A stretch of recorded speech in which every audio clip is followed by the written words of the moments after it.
నాకు ఈ అవకాశాన్ని ఇచ్చిన దేవాతి దేవునికి యేసుక్రీస్తు ప్రభువారి ద్వారా కృతజ్ఞతాస్తుతులు చెల్లిస్తూ వాక్యాన్ని వినడానికి ఆసక్తితో చేరవచ్చిన మీ అందరికీ మన ప్రభువు ప్రియరక్షకుడైన యేసుక్రీస్తు వారి నామంలో నా హృదయపూర్వక వందనాలండి. ప్రియులారా, ఈ రాత్రి ఒక చిన్న విషయాన్ని మనం జ్ఞాపకం చేసుకుందాం. పరిశుద్ధ గ్రంథంలో ఎన్నో విలువైన సంగతులు దేవుడు పొందుపరిచారు. నిజంగా వాటన్నింటినీ మనం నేర్చుకోవాలి అంటే ఈ జీవితం సరిపోదు. కానీ భూమి మీదకి వచ్చిన మనం మరణిస్తే పరలోకం చేరాలి అంటే ఏవి అవసరమో వాటిని దేవుడు మనకు నేర్పిస్తూ ఉంటున్నారు. ఆయన నేర్పిస్తూ ఉండగా నేర్చుకోవడానికి ఆసక్తి కలిగిన వారమై మన బ్రతుకులు సరిచేసుకోవాలి. అయితే నిత్య జీవాన్ని స్వతంత్రించుకోవాలి అనుకునేవారు ముఖ్యంగా చేయవలసిన పనులలో ఒకటి ఈరోజు మనం జ్ఞాపకం చేసుకుందాం. వాక్య భాగంలోనికి వెళ్ళగలిగినట్లయితే మార్కు సువార్త 4వ అధ్యాయము 24వ వచనం. మార్కు సువార్త 4వ అధ్యాయము 24వ వచనము. మరియు ఆయన అనగా యేసుక్రీస్తు వారు ఇలా అంటున్నారు, మీరేమి వినుచున్నారో జాగ్రత్తగా చూచుకొనుడి. మీరేమి వింటున్నారో జాగ్రత్త అంటున్నారు ఆయన. ఎందుకంత జాగ్రత్త? జాగ్రత్త పడకపోతే ఏమవుతుంది వినేటప్పుడు అంటే మనకి రెండు ప్రాముఖ్యమైన విషయాలు తెలుసు. వినేటప్పుడు జాగ్రత్త లేకపోతే యెహోవా కార్యమును అశ్రద్ధగా చేసిన వారమై శాపగ్రస్తులమవుతాం. ఇక రెండు, మనం ఎందుకు జాగ్రత్తగా వినాలి అంటే విన్నదాని ప్రకారం బ్రతకాలి గనుక. ఒకవేళ బ్రతకకపోతే మరలా శాపగ్రస్తులం. అంటే ఏమి వింటున్నామో జాగ్రత్తగా చూసుకోకపోతే అశ్రద్ధ చేసిన వారముగా, అలా బ్రతకలేని వారముగా నాశనానికి వెళ్ళిపోతాం. నాశనమునకు వెళ్లకుండా మనం తప్పించుకోవాలి అంటే ఖచ్చితంగా దేవుని వాక్యం సెలవిస్తున్న విషయం, నువ్వేమి వింటున్నావో జాగ్రత్త. ఏది పడితే అది వినకూడదా? ఎలా పడితే అలా వినకూడదా? ఎవరిది పడితే వారిది వినకూడదా? వినకూడదు. క్రీస్తు బోధ కాక దానిని విడిచి ముందుకు సాగు ప్రతివాడు ఏమవుతాడో యోహాను గారు తన పత్రికలో రాశారు. ఒకసారి చూద్దాం. యోహాను గారు రాసిన రెండో పత్రిక, యోహాను గారు రాసిన రెండో పత్రిక 9వ వచనం, అంటే ఒకే అధ్యాయం ఉంటుంది. 9వ వచనం, క్రీస్తు బోధయందు నిలిచియుండక దానిని విడిచి ముందునకు సాగు ప్రతి వాడు దేవుణ్ణి అంగీకరింపనివాడు. దేవునిని అంగీకరించాను అని చెప్పే వ్యక్తి క్రీస్తు బోధలో నిలిచి ఉండాలి. క్రీస్తు ఏం బోధించారు, క్రీస్తు బోధను విన్న అపోస్తులు ఏం బోధించారో జాగ్రత్తగా విని ఇప్పుడు నువ్వు వింటున్న బోధ అలాంటిదేనా కాదా అని చూసుకోవాలి. అందుకే మీరేమి వినుచున్నారో జాగ్రత్త అన్నారు. ఇదే మాటను లూకా గారు రాశారు. ఆయన ఏమంటున్నారో చూద్దాం. లూకా సువార్త 8వ అధ్యాయము 18వ వచనం.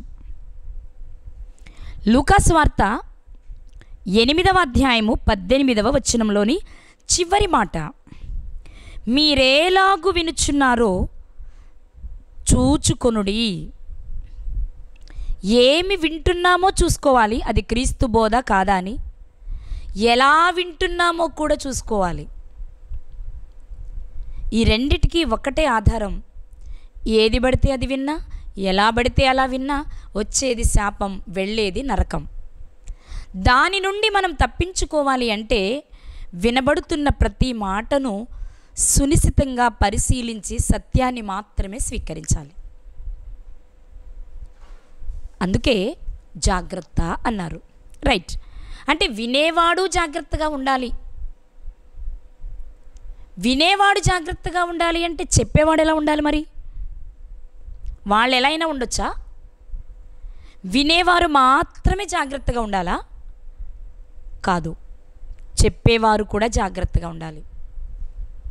ఎందుకంటే ఏది నీకు ఇష్టమైనట్టు నువ్వు బోధ చేస్తే బోధకుడవైన నీకు తీర్పు ఉంది కదా. ఎందుకంటే నీ బోధను అనుసరించే విశ్వాసుల జీవితాలు ఉంటాయి కాబట్టి.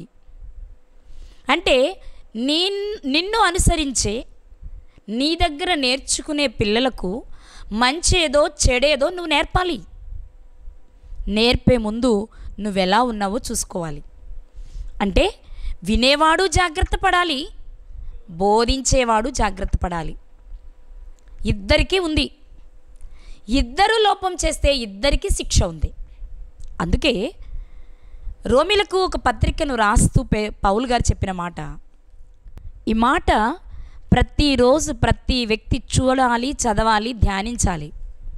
అదేంటి అంటే రోమపత్రిక 2వ అధ్యాయం 21వ వచనం, ఎదుటివానికి బోధించు నీవు నీకు నీవు బోధించుకొనవా.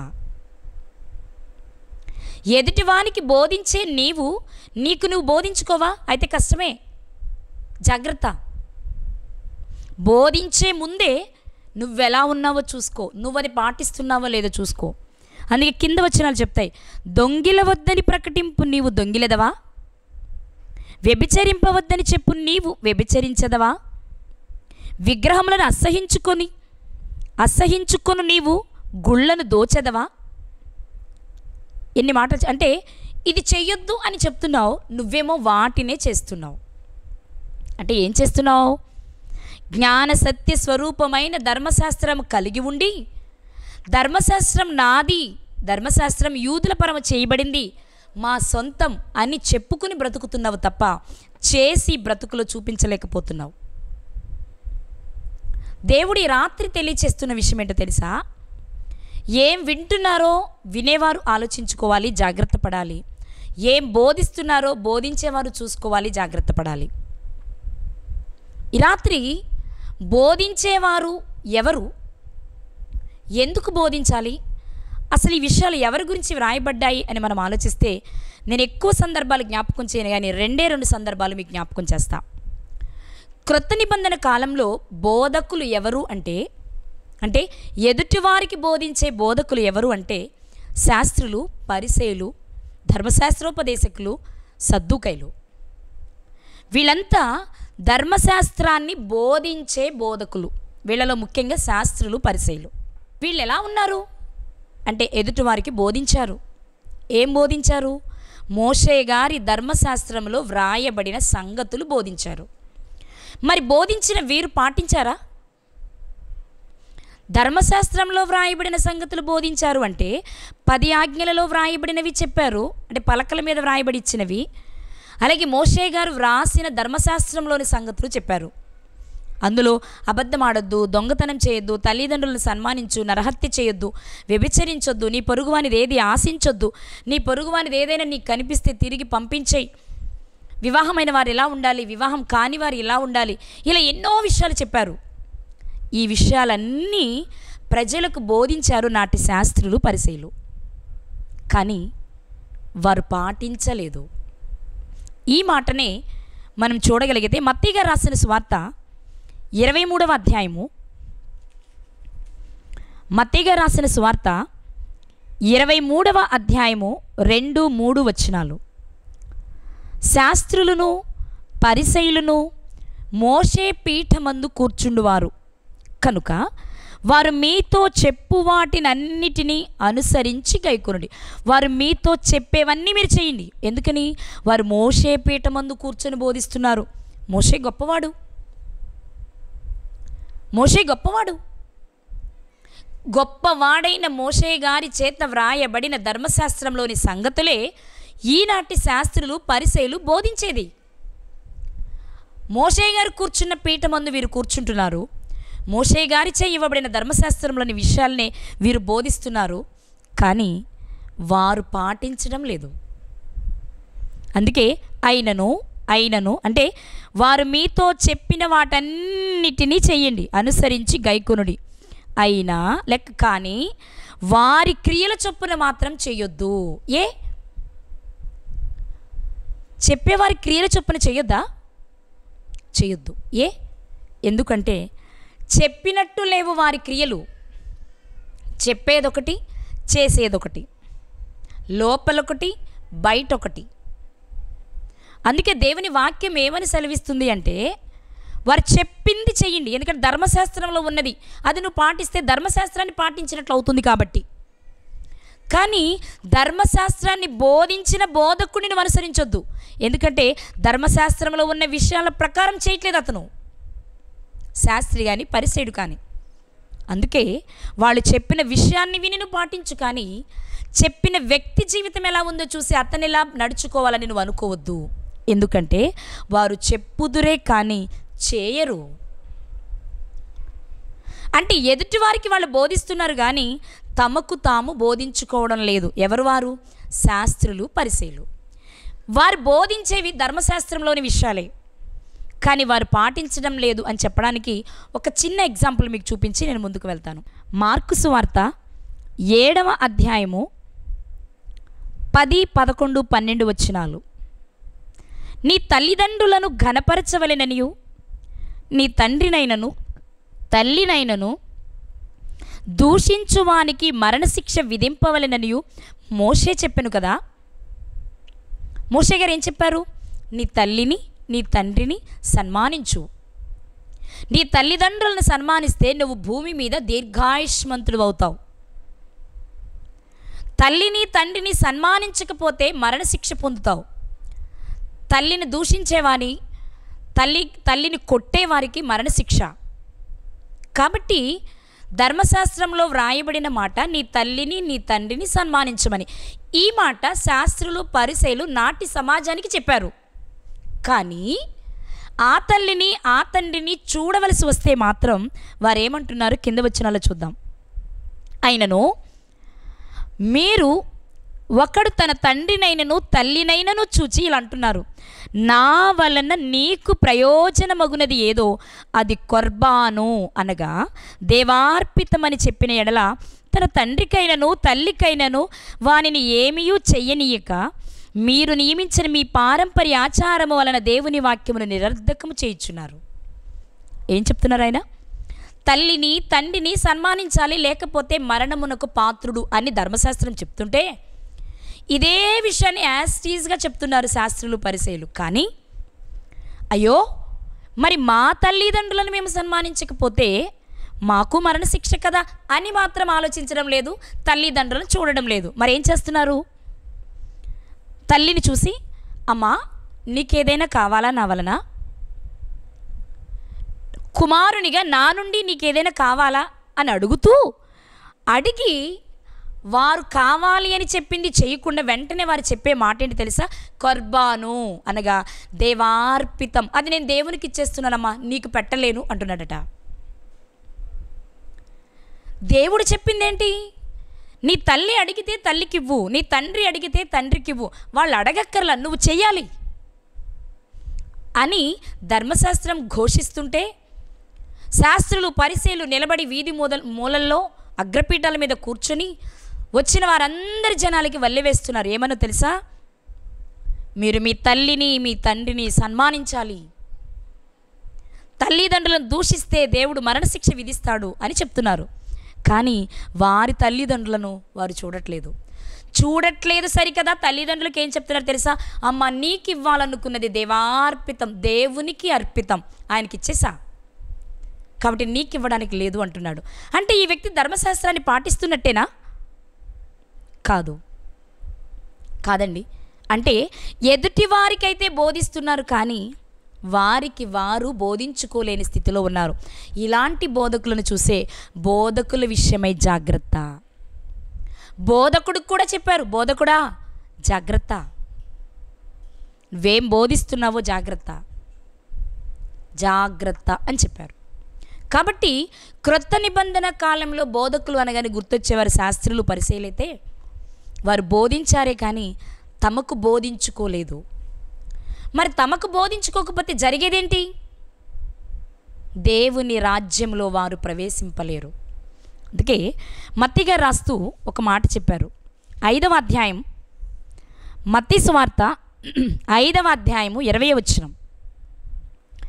శాస్త్రుల నీతి కంటేను పరిసయ్యుల నీతి కంటేను మీ నీతి అధికము కాని ఎడల మీరు పరలోక రాజ్యంలో ప్రవేశింపలేరని మీతో చెప్పుచున్నాను. యేసుక్రీస్తు ప్రభు వారు కొండ మీద ప్రసంగం చేస్తూ, ఇదిగో నా ప్రజలారా, శాస్త్రుల నీతి కంటే పరిసయ్యుల నీతి కంటే మీ నీతి అధికము కావాలి, లేకపోతే దేవుని రాజ్యంలో ప్రవేశింపలేరు. దేవుని రాజ్యంలోనే ప్రవేశించలేని వారం రేపు దేవునితో ఉండగలమా? దేవుడు ఉండే ఆ రాజ్యానికి మనం చేరగలమా? ఆలోచించండి. ఆ పరలోకాన్ని మనం స్వతంత్రించుకోవాలి అంటే భూమి మీద శాస్త్రుల నీతి కంటే నీ నీతి ఎక్కువ అవ్వాలి. శాస్త్రుల నీతి ఏంటి? చెప్తారు, చేయరు. చెప్పడమే మా బాధ్యత అనుకుంటారు. కానీ ఈరోజు వారి నీతి కంటే నీ నీతి ఎందుకు అధికం కావాలో తెలుసా? చెప్పి నువ్వు చెయ్యాలి. కాబట్టి చెప్పి నువ్వు చేస్తేనే నువ్వు పరలోకాన్ని స్వతంత్రించుకుంటావు. మరి చెప్పి చెయ్యకపోతే ఏం జరుగుద్ది? లేదా చెప్పాలనుకుని మన బ్రతుకును కొనసాగిస్తూ చేయకపోయినా ఏమవుతుంది? మరణమే. ఎదుటివారికి చెప్పాలనుకుని లేక ఎదుటివారికి చెప్పి ఎదుటివారికి చెప్పడం కొరకే నేర్చుకున్న మనం మనం మొదట బోధ చేసుకోకపోతే మనకు మరణం. ఎలాగూ అనేది ఆలోచిస్తే ఒక సందర్భాన్ని పాత నిబంధనలో నుండి మీకు పరిచయం చేస్తా. అది ఎవరో కాదు, ఈ శాస్త్రులకు పరిసయ్యులకు గురువుగారు. ఇప్పటి వరకు మనం చెప్పుకున్నదే మోషే గారు. ప్రియులరా, ఈ రాత్రి మోషే గారి జీవితంలో మనం ఆలోచించే విషయాన్ని ఆ సందర్భంలో మాత్రమే ఆయన మీరు ఆలోచించాలి, మిగిలిన సందర్భాలు కాదు.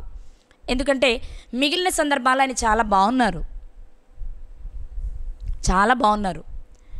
ఇప్పుడు మనం మాట్లాడుకుంటున్నది ఎదుటివారికి బోధించే నీవు బోధించుకోవా, లేక ఎదుటివారికి బోధించాలని తెలిసిన నీవు బోధించుకోవా? ఆ కాన్సెప్ట్ దగ్గర మాత్రమే మోషే గారిని ఆలోచిద్దాం. ఈరోజు మనం చూసినట్లుగా శాస్త్రులు పరిసయ్యులు దేనిలోని విషయాలు చెప్పారు అంటే ధర్మశాస్త్రంలోని విషయాలు. ధర్మశాస్త్రం ఎక్కడిది? దేవుడే మోషే గారిని ప్రేరేపించి వ్రాయించి ఇచ్చినది ధర్మశాస్త్రం. దేవుడు 10 ఆజ్ఞలు మాత్రమే పలకలపైన వ్రాసిచ్చారు. ఆ తర్వాత మిగిలిన విషయాలన్నీ పరిశుద్ధాత్మ ప్రేరణతో మోషే గారి చేత దేవుడే వ్రాయించిన విషయాలు. ఒకసారి ఈ మాట మనం చూసుకోగలిగితే ద్వితీయోపదేశకాండము 31వ అధ్యాయము 24వ వచనం. ఈ ధర్మశాస్త్ర వాక్యములు మోషే గ్రంథమందు శాంతముగా వ్రాయుట ముగించిన తరువాత, ద్వితీయోపదేశకాండము మనం చదువుతున్నప్పుడు కానీ లేక పలకలు కాకుండా ఇవ్వబడిన ధర్మశాస్త్రంలో ఎన్నో విషయాలు ఉన్నాయి, చాలా విషయాలు ఉంటాయి. ఇవన్నీ ఎవరు వ్రాసారు అంటే మోషే గారే వ్రాసారు. వ్రాసిన ఈయన ఇశ్రాయేలీయులకు బోధించారు కూడా. అందుకే క్రొత్త నిబంధనలో బోధకులు అన్నప్పుడు శాస్త్రులు పరిశీలన తీసుకున్నాం కదా మనం. అసలు సిసలైన బోధకుడు యేసుక్రీస్తు వారు, అది వేరే విషయం. కానీ బోధకులుగా చలామణి అయిన వారు ఎవరు అంటే శాస్త్రులు పరిసయ్యులు. కానీ పాత నిబంధనలో బోధకుడు ఎవరు అంటే మోషే గారు. ఆయన ఇశ్రాయేలు ప్రజలకు బోధ చేశారు. మరి బోధ చేసిన ఆయన జీవితం తనకు తాను బోధించుకునే ఎదుటి వారికి బోధించారా అంటే 99% అలాగే బోధించారు. ఇంకా చెప్పాలి అంటే 100% బోధించారు ఒక స్టేజ్ దాటిన తర్వాత. కానీ ప్రారంభంలో ఆయన జీవితంలో జరిగిన ఒక సంఘటన ఈరోజు మనం జ్ఞాపకం చేసుకుందాం. ఎందుకు అంటే ఒక మాట మీకు ఈ సందర్భంలో చెప్తాను. మన మీద నేరస్థాపన చేసేవారు కొందరున్నారు. వారెవరు అంటే, ఒకటి నీనివే పట్టణస్థులు. యోనా గారి ప్రసంగం విని వారు మార్పు చెందారు. కానీ జ్ఞానమయ్యున్న జ్ఞానము తెలిపే క్రీస్తు మాటలు వినడానికి ఆయన ఉన్న కాలంలో ప్రజలు దగ్గరకు రాలేకపోయారు, విన్నా పాటించలేకపోయారు. కాబట్టి నీనివే ప్రజలు ఈ తరము వారి మీద నేరస్థాపన చేస్తారు అనే మాట మనం చదువుకుంటాం. ఒకసారి చూద్దాం. మత్తయి సువార్త 12వ అధ్యాయం.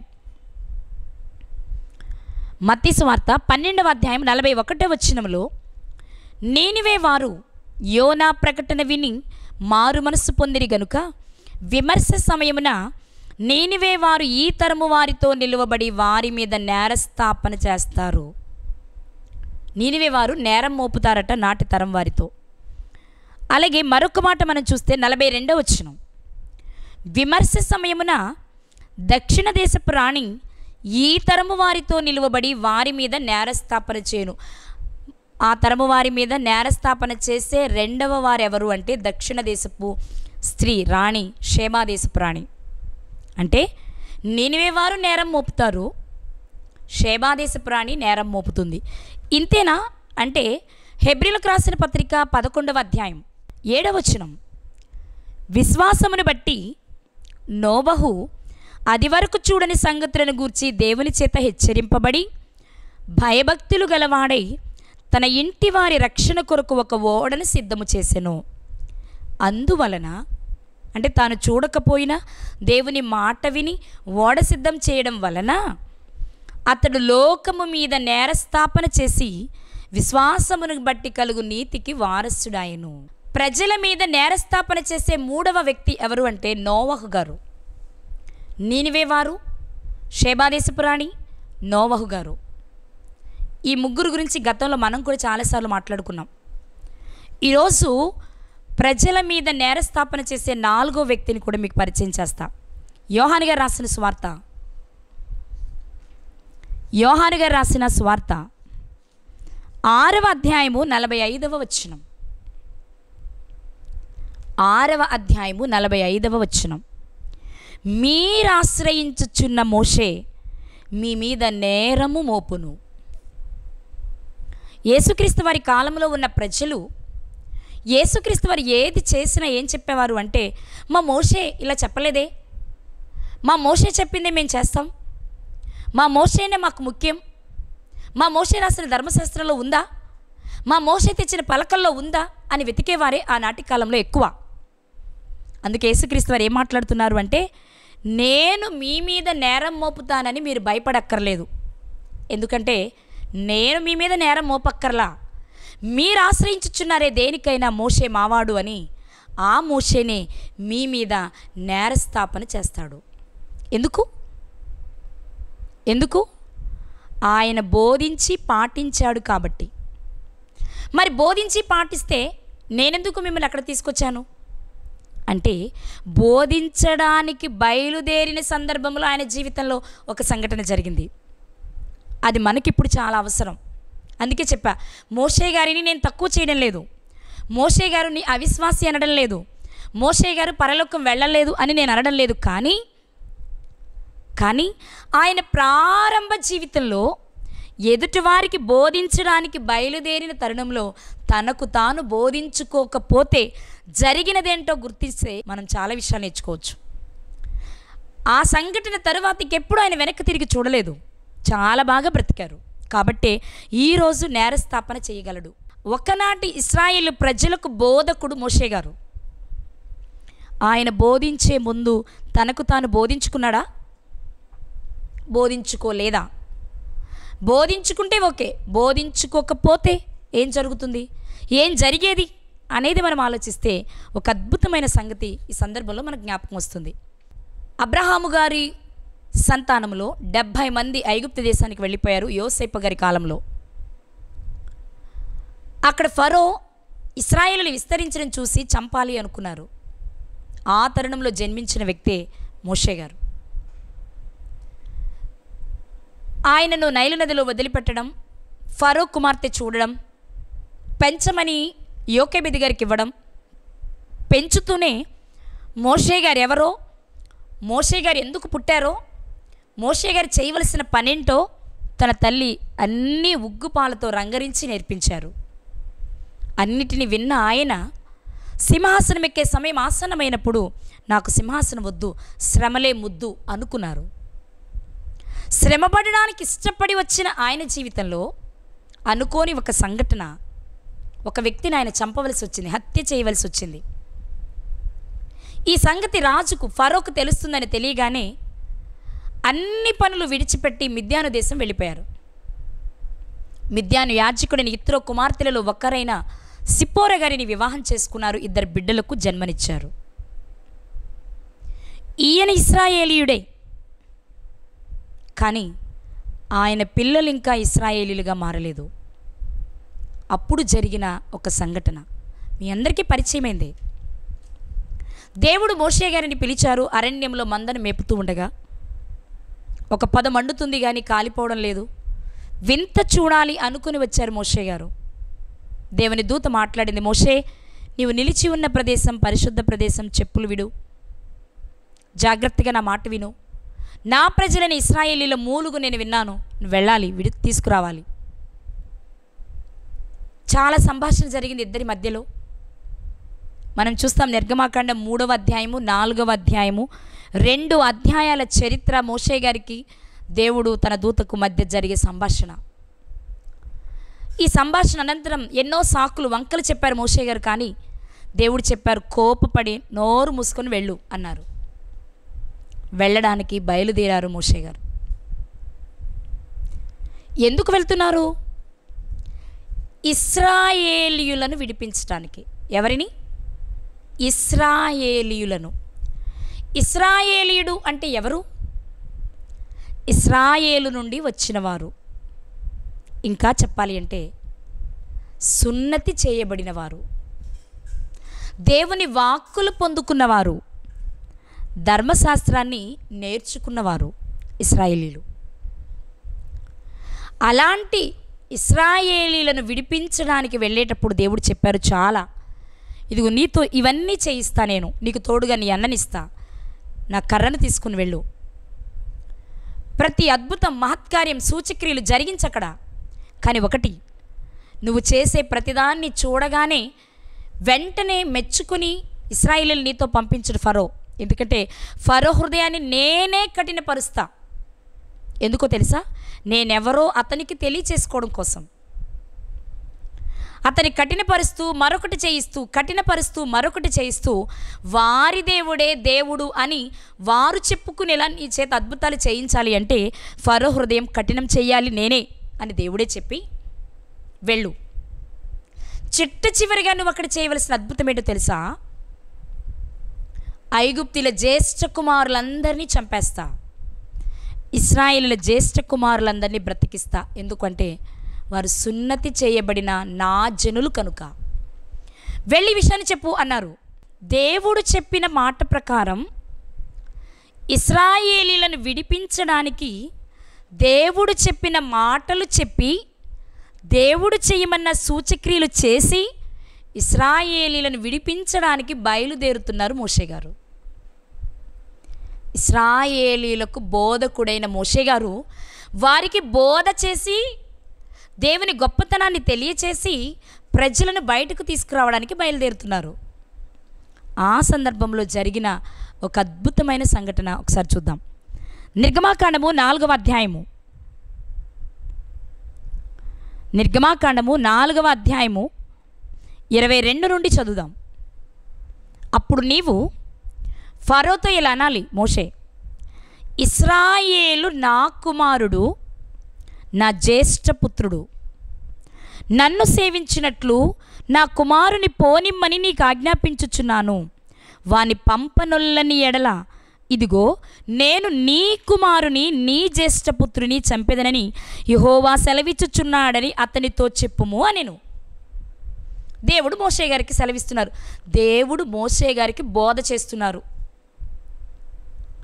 దేవుడు మోషే గారికి బోధ చేస్తున్నారు. ఏమని? మోషే, నువ్వు ఫరో దగ్గరకు వెళ్ళు, ఇశ్రాయేలు నా జ్యేష్ఠ కుమారుడని చెప్పు. ఇశ్రాయేలు అంటే ఏకవచనం కనబడుతుందని ఒక్కడే అనుకోవద్దు. ఇశ్రాయేలీల జాతి మొత్తాన్ని ఏకంగా పలుకుతున్న మాట ఇది. వారిని విడిపించాలి. ఒకవేళ ఇశ్రాయేలీలను విడిపించకపోతే నీ జ్యేష్ఠ కుమారుని చంపేస్తానని చెప్పు అని బోధ చేశారు దేవుడు. ఈ బోధ మోషే గారు ఎలా విన్నారు? మీరేమి వినుచున్నారో జాగ్రత్త. విన్నారు, కానీ ఇది ఎదుటివారికి చెప్పడానికి అనుకుంటున్నారు. కానీ మోషే ముందు నేను చెయ్యాలి అనే సంగతి మర్చిపోయారు. ఇది ఇశ్రాయేలీయులకు మాత్రమే. నేను వెళ్ళి వారికి చెప్పాలి, ఫరోకి చెప్పాలి. ఇశ్రాయేలీలు దేవునికి జ్యేష్ఠ కుమారులండి, నువ్వు దయచేసి వాళ్ళని పంపించేయమని ఫరోకి మాత్రమే నేను బోధ చేయాలి అనుకుంటున్నారు. ఇశ్రాయేలీలకు మాత్రమే నేను బోధ చేయాలనుకుంటున్నారు. ఆయన ఎలా వింటున్నారు అంటే ఎదుటి వారికి బోధ చేయడానికి మాత్రమే వింటున్నారు తప్ప, నేను ఇశ్రాయేలీని, నా పిల్లలు ఇశ్రాయేలీలు కావాలి, నా పిల్లలకి ఇంకా సున్నతి లేదనే ఆలోచన ఆయనకు లేదు. ఇది ప్రారంభం, కానీ సందర్భం వచ్చింది కాబట్టి మాట్లాడుతున్నాను. అలానే ఆయన తరువాత ఆయన జీవితం బాగాలేదని నేను చెప్పట్లేదు. ఆ తర్వాత అద్భుతంగా ఉంది. అద్భుతంగా ఎందుకుందో తెలుసా? ఇక్కడ జరిగినది మహా అద్భుతం కాబట్టి. మోషే గారి ఆలోచన, దేవుడు నన్ను వెళ్ళమన్నారు, వెళ్తాను, చెప్పమన్నారు, చెప్తాను, ఏం చెప్పమన్నారు అది చెప్తాను. అంటే ఏం చెప్పమన్నారో విన్నాను, ఎవరికి చెప్పమన్నారో విన్నాను కాబట్టి చెప్తాను. కానీ చెప్పడానికే కానీ నేను చేసి చెప్పాలి అనే ఆలోచన ఆయనకి లేదు. ఆ ఆలోచన ఆయనకి రానప్పుడు జరిగింది ఏంటో తెలుసా? చూద్దాం. 24వ వచనం. అతడు పోవు మార్గమున సత్రములో యెహోవా అతన్ని ఎదుర్కొని అతన్ని చంప చూడగా. ఎందుకు చంపాలనుకుంటున్నారు? ఇది ప్రారంభమే అయినా, ఇది వారి కొరకు చెప్పేదే అయినా, వెంటనే మోషే గారికి రావాల్సిన ఆలోచన ఏంటి అంటే, ఇశ్రాయేలీలందరూ జ్యేష్ఠ కుమారులైతే ఐగుప్తుకు నాతో పాటు వస్తున్న నా పిల్లలు ఇశ్రాయేలీలై బయటికి రావాలి అంటే వీరికి సున్నతి ఉండాలి కదా, వెలగాలి. వెలగలేదు. వెళ్ళిపోవాలి, చెప్పమన్నది చెప్పేయాలి, వచ్చేయాలి. అంతవరకే ఆలోచిస్తున్నారు. ఆ తరుణంలో దేవుడు అతనిని చంపదలిచినట. అంటే ఎదుటివారికి బోధించుట కొరకే ఒకవేళ దేవుడు మనకు బోధ చేసినా మనకు మనం బోధించుకోకపోతే జరిగేదేంటి అంటే మరణం. అది శరీర సంబంధమైన మరణమైతే పర్వాలేదేమో, కానీ అది ఆత్మ సంబంధమైన మరణం అయితే చాలా ప్రమాదం. ఎదుటివారికి బోధ చేసే నీవు ఎదుటివారిని నరకము నుండి తప్పించడానికి ప్రయత్నిస్తున్నావు కదా, వెరీ గుడ్. కానీ నువ్వు నరకానికి వెళ్తే, నీ పిల్లలు నరకానికి వెళ్తే, నువ్వు విన్న దానివల్ల, నువ్వు చెప్పిన దానివల్ల, నువ్వు చేసిన దాని వలన ఏమైనా ప్రయోజనం ఉందా? లేదు. అంటే అద్భుతంగా బోధ చేయొచ్చేమో, కానీ అది నీ బ్రతుకులో లేకపోతే దేవునికి నచ్చదు. కోరి పిలిచి తిట్టి పంపిస్తూ బయలుదేరారో లేదో చంపడానికి ప్రయత్నిస్తున్నారట. ఏంటి ఈ బాధ మోషే గారికి? పిచ్చోడా అనుకునుంటారేమో దేవుడు, నా అభిప్రాయం ఇది. మోషే గారు వెళ్తుంటే పిచ్చోడా, చెప్పడానికి తయారయ్యావా? నువ్వు చేయవా? నీ పిల్లలకు సున్నతుందా? మరి నీ జ్యేష్ఠ కుమారుని చంపేనా? అసలు నీకు నువ్వు ఆలోచించుకోవా? నీ జ్యేష్ఠ కుమారుణ్ణి చంపాలి అంటే నా వల్ల కాదు, కానీ ముందు నీ మీద ట్రైల్ వేస్తా, అప్పుడే నీకు ఆలోచన వస్తుందేమో, చూద్దాం అనుకున్నారేమో దేవుడు. మోషే గారినే చంపదలిచారు. ఎందుకో తెలుసా? తన ఇంటిని చక్కబరుచుకోకుండా, తన పిల్లలకు సున్నతి చేసి ఇశ్రాయేలుగా మార్చకుండా, తాను మాత్రం ఇశ్రాయేలీలకు బోధ చేయడానికి బయలుదేరుతున్నారు. ఎదుటివానికి బోధించే నీవు నీకు నీవు బోధించుకో. బోధించుకునే ముందు ఏమి బోధ చేయబోతున్నావో అది నీ జీవితంలో ఉందో లేదో చూసుకో. 2 వచనాలు. ఎదుటివారికి బోధించే నీవు నీకు నీవు బోధించుకో. ఏమి వింటున్నావో, ఎలా వింటున్నావో కూడా చూసుకో. నిజమైనప్పుడు జరిగిందేంటో తెలుసా? ఇంతగా అనేక రుజువులు చూపించిన దేవుడు తీరన్ని చక్కబరుచుకొని, మామగారికి చెప్పి, భార్యకి చెప్పి అన్నీ చక్కబరుచుకొని బయలుదేరి మార్గం గుండా ప్రయాణం చేస్తుంటే చంపడానికి ప్రయత్నిస్తున్నారంట. చంపడం కోసమే ఇన్ని చేశారా? ఇన్ని రోజులైనా కాదు. ఇక్కడ విషయం ఏంటి అంటే, నువ్వు ఏది బోధించడానికి సమాజంలోనికి వెళ్తున్నావో, ఇశ్రాయేలు సర్వ సమాజంలోనికి, ఇశ్రాయేలుల సర్వ సమాజానికి నువ్వు బోధించాలి అంటే నువ్వు ఇశ్రాయేలుడిగా ఉండాలి, నీ పిల్లలు ఇశ్రాయేలీలుగా మారాలి. ఈరోజు మరి మనమైతే మనం ఏది బోధిస్తున్నామో అది మనం చెయ్యాలి, మన పిల్లలు చేసేలా మన వంతు ప్రయత్నం మనం చెయ్యాలి. ఇక్కడ మనం నేర్చుకోవాలి, బోధించడానికి ఎలా బోధించాలో విన్నారు, కానీ అవి నాకు అనుకోలేదు. అప్పుడు దేవుడు చంపదలిస్తే యుక్తి కలిగిన జ్ఞానవంతురాలైన భార్య విషయాన్ని అవగాహన చేసుకున్నారు సిప్పోరా గారు. ఆమె ఏం చేశారో చూద్దాం. 25వ వచనం. సిప్పోరా వాడిగల రాయి తీసుకుని తన కుమారునికి సున్నతి చేసి అతని పాదముల యొద్ద అది పడవేసి, నిజముగా నీవు నాకు రక్త సంబంధమైన పెనిమిటివైతేవనెను. అంతటా ఆయన అతనిని విడిచెను, లేకపోతే చంపేసేవారు. ఏం జరిగితే మరణం నుండి తప్పించుకున్నారు? సున్నతి. ఎందుకు? ఇశ్రాయేలీయుడు అనబడాలి అంటే దేవునితో అతడు చేసుకునే నిబంధన వడంబడిక ఏది అంటే సున్నతి. సున్నతి చేయకపోతే ఇశ్రాయేలీయుడు కాదు, ఇశ్రాయేలీయుడు కాకపోతే దేవునికి జ్యేష్ఠ కుమారుడు కాదు, దేవునికి జ్యేష్ఠ కుమారుడు కాకపోతే అన్యులకు జ్యేష్ఠ కుమారుడు అనిపించుకుంటాడు, అంటే ఫరో ఐగుప్తుడిగా అనిపించుకుంటాడు. ఐగుప్తు జ్యేష్ఠులకు సంభవించినదే మోషే గారి కుటుంబంలోనూ సంభవిస్తుంది. అంటే బోధ చేయడానికి వెళ్ళే ముందు నీవెలా ఉన్నావో చూసుకో. ఈ రాత్రి దేవుడు మనకు తెలియచేస్తున్న విషయం, భూమి మీదకి వచ్చిన మనమంతా సువార్త ప్రకటించాలి అని మనకు తెలుసు కదా. అంటే మనమంతా బోధకులమే. బోధకులమైన మనము ఏ పాఠాన్ని సిద్ధపరచుకున్నా, నువ్వు ఎన్ని రోజులు బోధ చేసినా, ఎన్ని పాఠాలు సిద్ధపరచుకున్నా, ఆ పాఠం మొదటిగా నీకు నువ్వు చెప్పుకో, ఆ తరువాతే చెప్పు. నీకు నువ్వు చెప్పుకునేటప్పుడు ఇది నేను చేశానా, ఇది నా జీవితంలో ఉందా, ఇది నా కుటుంబంలో ఉందా అని తప్పకుండా నీకు ప్రశ్న వస్తుంది. వచ్చినప్పుడు తప్పకుండా ఆలోచిస్తావు. నువ్వు సరిచేయగలిగింది ఏదైనా ఉంటే తప్పకుండా సరిచేయచ్చు, సరిచేయలేకపోతే కనీసం ప్రార్థించవచ్చు.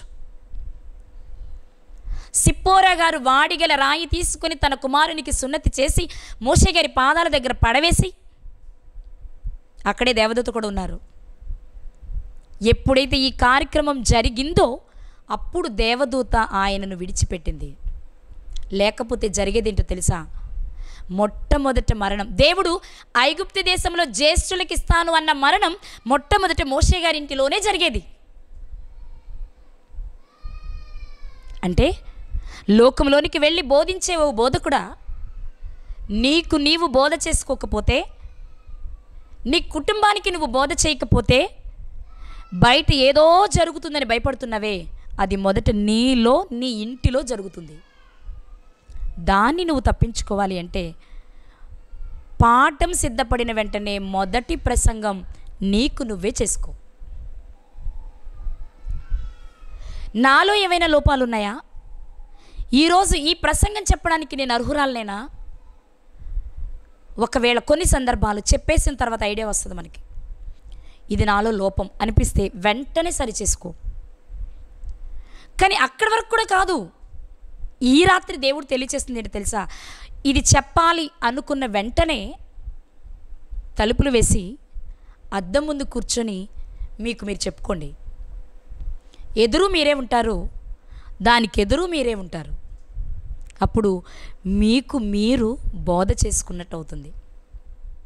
ఏ రోజు నీకు పాఠం ఉందో ఆ రోజు ప్రసంగాన్ని సిద్ధపరచుకున్న తర్వాత అద్దం ముందు నిలబడి మొదటి ప్రసంగం నీకే చెయ్యి, నీకే చేసుకో. అప్పుడు ఇది ఇలాంటి భయంకరమైన పరిస్థితి నుండి మనం తప్పించబడడానికి వీలు కలుగుతుంది. లేదు అంటే మరణమే శరణ్యం. ఒక మాటలో చెప్పాలి అంటే మోషే గారికి అర్థమే ఇప్పుడు సిప్పోరా గారు. ఆయన బోధ చేయకపోయినా ఆయనకు చెప్పబడిన మాటలు విని ఆయనను దూత చంపడానికి ప్రయత్నిస్తున్నప్పుడు అర్థం చేసుకున్న భార్య వెంటనే దేవుని చిత్తాన్ని జరిగించడానికి ప్రయత్నించింది. ఈరోజు ఇలాంటి భార్యలు ఎంతమంది ఉన్నారు? ఇలాంటి భార్యలు ఉంటే ఎంతమంది స్వీకరించగలుగుతున్నారు? లేక ఇలాంటి మనసు కలిగిన భర్తలు ఎంతమంది ఉన్నారు? ఆ మనసు కలిగిన భర్తలు చెప్తుంటే వినే స్త్రీలు ఎంతమంది ఉన్నారు? ఈ రాత్రి దేవుడు మనతో మాట్లాడుతున్న విషయం ఏంటి తెలుసా?